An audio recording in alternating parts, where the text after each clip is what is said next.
Hey, what's going on, you guys? It is I, the Charles. So I just here making a video of how to reset your Apple ID password on iPhone.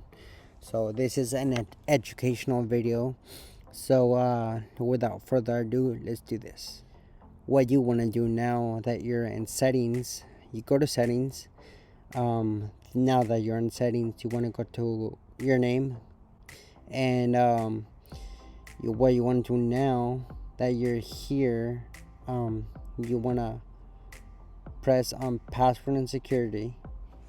Now that you're here, password and security, you want to press change password, and now it will tell you enter iPhone password. So for me, let me just enter it.